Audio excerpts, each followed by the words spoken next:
Shalom saudara-saudaraku yang terkasih dalam Yesus Kristus. Selamat datang dan selamat jumpa kembali lagi di channel Renungan Harian Kristen. Kami berharap saudara-saudara semuanya berada dalam keadaan sehat selalu. Kiranya damai dan sukacita Yesus Kristus melimpah dalam kehidupan saudara-saudara semua. Pada kesempatan kali ini, kami akan membawakan renungan dengan judul, Bersatu Hatilah, dan Satulah Tujuan. Namun sebelum mendengarkan renungan tersebut, terlebih dahulu mari kita bersama-sama berdoa minta pertolongan Tuhan, agar mengirimkan Roh Kudus untuk menuntun kita dalam mendengarkan renungan firman Tuhan ini. Mari kita berdoa. Bapa Surgawi, terima kasih atas firman-Mu. Firman ini adalah kebenaran, hidup, dan terang bagi kami. Firman ini juga menjadi makanan bagi jiwa kami dan penyegaran bagi roh kami.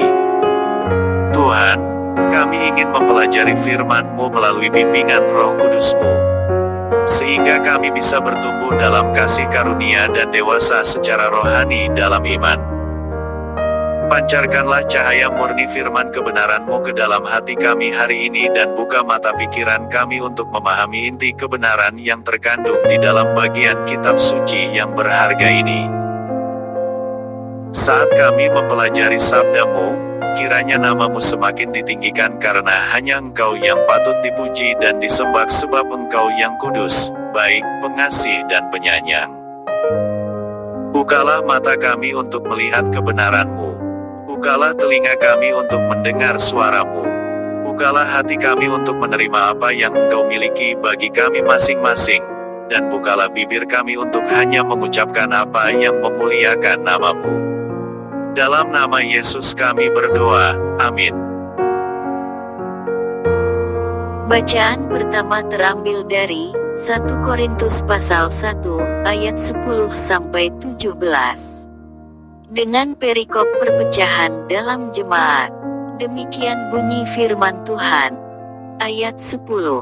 Tetapi aku menasihatkan kamu, saudara-saudara, demi nama Tuhan kita Yesus Kristus, supaya kamu seia sekata dan jangan ada perpecahan di antara kamu, tetapi sebaliknya supaya kamu erat bersatu dan sehati sepikir. Ayat 11. Sebab, saudara-saudaraku, aku telah diberitahukan oleh orang-orang dari keluarga Klo tentang kamu, bahwa ada perselisihan di antara kamu. Ayat 12. Yang aku maksudkan ialah, bahwa kamu masing-masing berkata, aku dari golongan Paulus, atau aku dari golongan Apolos, atau aku dari golongan Kefas, atau aku dari golongan Kristus. Ayat 13. Adakah Kristus terbagi-bagi? Adakah Paulus disalibkan karena kamu? Atau adakah kamu dibaptis dalam nama Paulus? Ayat 14. Aku mengucap syukur bahwa tidak ada seorang pun juga di antara kamu yang aku baptis selain Krispus dan Gaius. Ayat 15. Sehingga tidak ada orang yang dapat mengatakan bahwa kamu dibaptis dalam namaku. Ayat 16. Juga keluarga Stefanus aku yang membaptisnya. Kecuali mereka aku tidak tahu, entahkah ada lagi orang yang aku baptis. Ayat 17. Sebab Kristus mengutus aku bukan untuk membaptis, tetapi untuk memberitakan Injil, dan itu pun bukan dengan hikmat perkataan, supaya salib Kristus jangan menjadi sia-sia. Sedangkan bacaan kedua terambil dari Filipi pasal 2 ayat 2 yang berbunyi, karena itu sempurnakanlah sukacitaku dengan ini, hendaklah kamu sehati sepikir, dalam satu kasih, satu jiwa, satu tujuan. Sampai demikian jauh pembacaan Alkitab kita saat ini. Terpujilah nama Tuhan Yesus. Amin.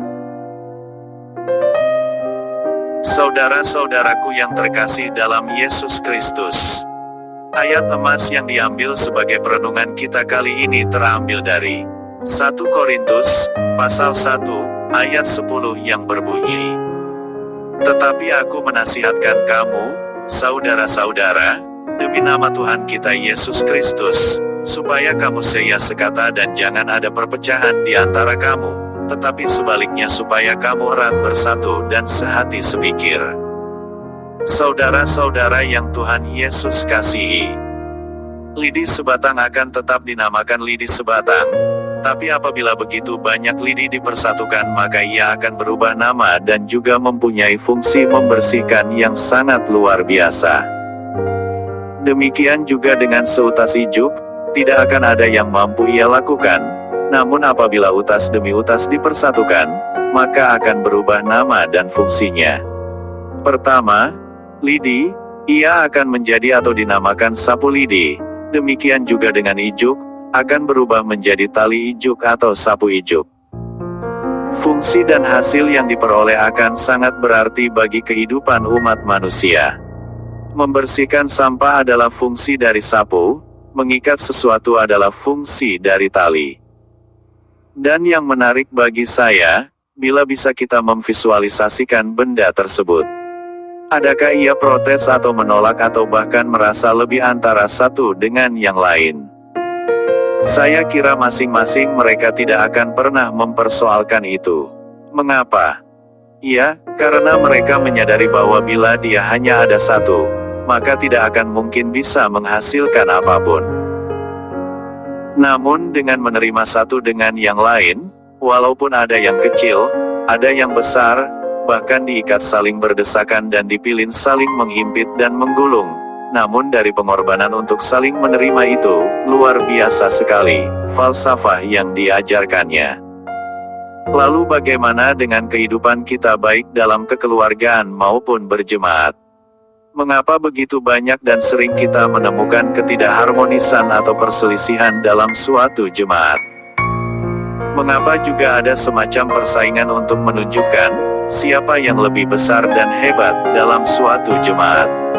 Ini bisa berlaku bagi pribadi maupun kelompok.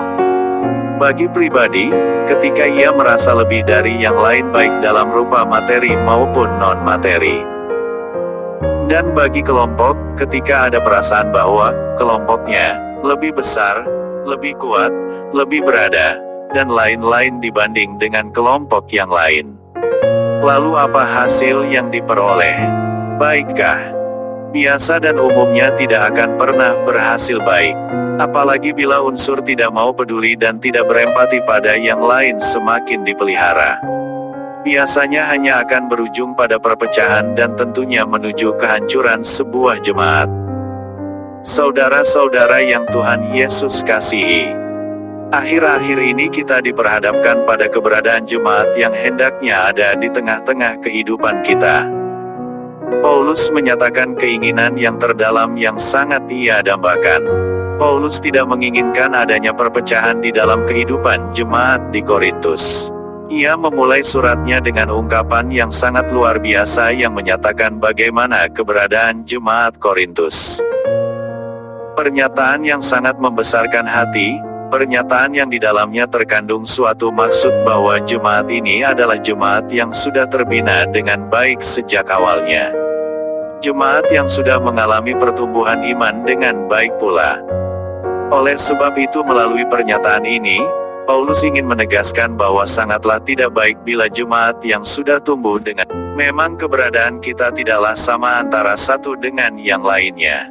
Banyak dan beragam hal yang membedakan kita, baik dari sisi ekonomi, latar belakang, pendidikan, status sosial maupun pergaulan. Bahkan lingkungan di mana kita berada juga bisa ikut mempengaruhi kehidupan kita. Belum lagi situasi kehidupan keseharian kita, yang juga punya andil mempengaruhi kehidupan kita. Semua itu bisa membawa kita untuk memandang bahwa kita berbeda dengan yang lain. Dan biasanya dalam pola kehidupan sosial kita dan pola kehidupan berjemaat kita juga akan terpengaruh oleh hal-hal yang disebutkan tadi. Kita cenderung memilih siapa yang kehidupannya agak dekat dengan kita, dan kesanalah kita lebih condong. Bisa kita bayangkan, hal yang sama juga bisa terjadi pada orang lain. Dan bila ini dibiarkan berkembang tanpa ada kendali, maka merupakan potensi konflik dalam suatu jemaat yang sangat luar biasa. Tanpa adanya jembatan penghubung, maka potensi konflik tadi akan berkembang dan akhirnya akan menimbulkan perpecahan. Perpecahan ini bisa merambah ke semua area kehidupan kita termasuk komunitas gereja. Jujur kita mengakui bahwa ini bukan sebuah fenomena tapi memang sudah banyak realitanya. Saudara-saudara yang Tuhan Yesus kasihi, inilah saatnya di mana nasihat Paulus menjadi sangat penting, bukan untuk sekedar direnungkan namun untuk bisa diaplikasikan dalam kehidupan kita. Dimulai dengan menyadari bahwa kehidupan kita dengan semua kebaikan yang kita miliki adalah sebuah anugerah yang berasal dari Tuhan. Pada orang lain juga sama. Mereka juga memiliki kebaikan yang berasal dari Tuhan yang sama. Kita juga meletakkan pengharapan akan penyertaan dari Tuhan, orang lain juga sama dengan kita. Berarti dari hal yang sederhana ini, ada hal yang harus kita ubah dalam kehidupan di antara kita dengan orang lain. Kita diajak bukan untuk melihat perbedaan yang ada, namun kita diajak untuk melihat dari sisi kehidupan yang sama sebagai anak-anak pilihannya. Kehidupan yang harus kita upayakan tercipta di antara kita adalah kehidupan yang saling memberi damai sejahtera, yang berasal dari Tuhan Allah. Jangan pernah merasa bahwa kita lebih baik dibanding dengan yang lain.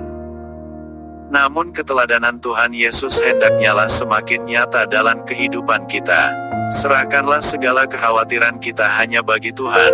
Percayalah maka tidak ada penantian orang percaya yang tidak dijawab. Sebagai akhir dari renungan kita ini adalah seseorang yang menyerahkan kehidupannya kepada Tuhan, pada akhirnya akan memperoleh damai sejahtera dengan nikmat surgawi. Amin. Tuhan Yesus memberkati. Mari kita berdoa. Terima kasih Bapa di surga, atas kesempatan yang telah Engkau berikan kepada kami, hingga kami boleh diberi kesempatan untuk mendengarkan dan merenungkan sebagian firman-Mu yang sangat indah ini. Bimbing kami selalu ya Tuhan, agar kami selalu bersatu hati untuk bersama-sama melayani perluasan firman-Mu dan selalu siap bekerja di ladang-Mu dengan segenap jiwa dan raga kami. Kiranya kasih-Mu terus mengalir melalui diri kami, dan bantulah kami supaya kami bisa menjadi pewarta kasih-Mu kepada sesama kami. Hingga melalui diri kami, sesama kami bisa merasakan berkat dan kasih karunia-Mu. Dalam nama Kristus kami berdoa. Amin. Terima kasih, Anda telah mendengarkan Renungan Harian Kristen dari channel kami.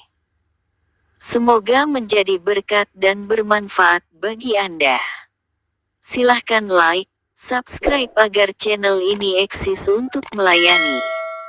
Hidupkan loncengnya agar Anda mendapatkan renungan-renungan terbaru dari kami. Jangan lupa untuk share video ini, agar menjadi berkat bagi saudara-saudara kita yang lain.